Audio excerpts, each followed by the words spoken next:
Olá, alunos! Continuando a nossa sequência de resoluções de exercícios, nós vamos continuar com o tema de dinâmica. Hoje, nosso exercício é da Universidade Federal do Maranhão e envolve o cálculo de molas, né? A força em molas. Tá? Vamos analisar aqui o enunciado. A figura apresenta um conjunto de 3 molas idênticas em diversas situações. Dados L0, L1 e L2. Observando a figura e usando os dados acima, podemos afirmar que a massa M2 em relação à massa M1 vale. Então, esse exercício envolve o cálculo de forças em molas. Tá? Nesse enunciado aqui tem vários pontos que nós temos que levar em consideração. O primeiro é 3 molas idênticas. Tá? Então, isso é uma informação relevante, pois nós vamos utilizar depois para o cálculo da força. E a constante elástica da mola é a mesma, idêntica, nas 3 molas. Tá? Isso é importante. Bem, a gente tem o dado também fundamental do L0. O L0, que seria esse caso aqui, é o caso da distância da mola relaxada. Tá? O comprimento da mola relaxada sem ter aplicado nenhuma força nela. Então, esse L0 vai ser dado nosso comprimento de referência. Quanto que variou em relação ao L0? Então, note que o L1 é 20 centímetros, mas em relação ao L0, variou 10 centímetros. Por quê? Porque L1, 20 menos 10, porque partiu já de 10. Então, variou 10. O L2 indicou 15 centímetros, mas em relação ao L0, é só 5 centímetros. Então, isso são informações relevantes que nós vamos utilizar para resolver esse problema. Bem, a primeira coisa que nós temos que nos lembrar é o quê? A lei de Hooke. A lei de Hooke, o cálculo da força de uma mola é dado por F menos Kx. Então, o que acontece? À medida que nós vamos puxando uma mola, digamos, fazendo uma força aqui para baixo, a mola faz uma força em sentido ao contrário, tá? Se opondo a se opondo a quem está puxando. E como é que é o módulo, como é que eu calculo essa força? É a constante elástica da mola vezes a distância que eu estou puxando. Então, quanto mais eu vou puxando, quanto maior o x, maior a força. Então, o gráfico seria algo mais ou menos assim. Digamos que aqui x é a distância que eu estou puxando e aqui o F é a força. Então, à medida que eu vou puxando a mola, eu vou tendo uma reta aqui.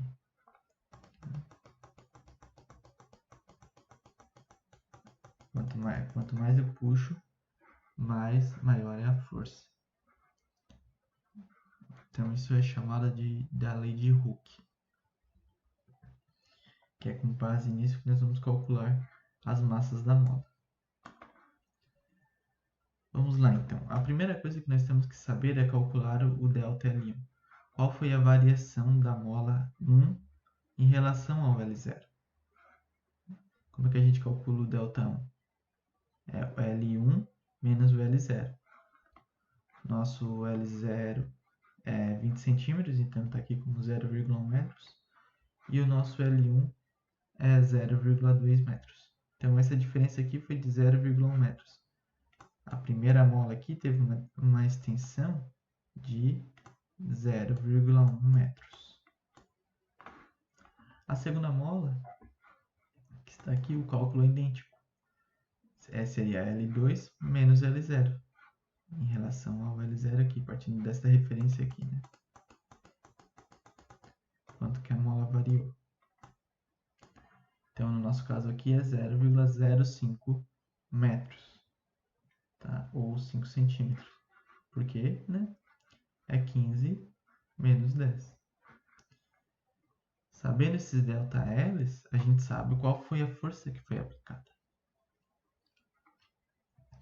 Então, note que nas duas situações aqui, na situação 1 e na situação 2, as molas elas estão em equilíbrio. Né? Foi colocada uma massinha aqui na ponta de cada mola, as molas se distenderam quando eu coloquei essas massas. Então, o que a gente sabe? Né? Que está numa situação de equilíbrio, nós temos a força-peso aqui para baixo, e nós temos a força da mola para cima se opondo. E elas têm o quê? Tem o mesmo módulo, porque estão numa situação de equilíbrio. Então, P1 igual a F1 e P2 igual a F2 nas duas situações.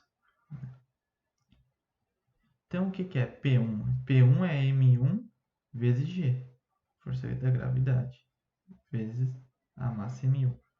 E o F1? Como a gente viu lá que a lei de Hooke se calcula, né? F igual a menos Kx, e no nosso caso aqui, o x é o que? É o delta 1. Então, aqui no primeiro caso é M1G igual a menos K, e o x é o nosso delta 1, que foi o tanto que a mola se distendeu. E no 2, também, né? P2 igual a F2, que é o que? M2G igual a menos K, só que agora nesse segundo caso é o delta 2, que está aqui, delta 2. Então, a gente calculou o módulo das forças, sabendo a massa e sabendo as distâncias. Como as molas são todas iguais, o K é o mesmo em todas as situações. Então, o que a gente pode fazer aqui? A gente pode fazer uma razão, como nós queremos em relação, M2 em relação a M1. Tá? Então, quando a gente quer fazer uma relação, é normalmente utilizado o quê? Dividir as duas equações. Então, dividindo as duas equações aqui, P1 é igual a F1 dividido por P2 igual a F2, nós temos aqui, né? P1 é M1G, F1 é o quê? Menos K delta 1, P2 é M2G, F2 é menos K delta 2, que estão aqui em cima, né, pessoal? Que é as distâncias que as molas se alongaram, né, em relação a L0. Então, aqui vai cortar G com G, menos K. Então, vai ficar simplesmente M1 sobre M2 igual a 0,1, que foi a distância delta 1, dividido por 0,05, que é a distância delta 2. Isso é igual a 2. Tá? Então, o que a gente sabe? Que M1, M2 é igual a M1 dividido por M2 é igual a 2. Tá? Então, basta a gente multiplicar aqui, né? M1 dividido por 2 é igual a M2, que é a letra D aqui. Tá? A massa M2 vale metade da massa M1. E como é que nós descobrimos isso? Através da lei de Hooke. Ela diz que F é igual a menos Kx. Sabendo as distâncias, delta1 e delta2, com base nas distâncias aqui que foram medidas. Sabemos da força-peso, né, M1G, M2G. Fazendo a relação, que basicamente foi dividir uma equação pela outra. M1, P1, F1 dividido por P2, F2.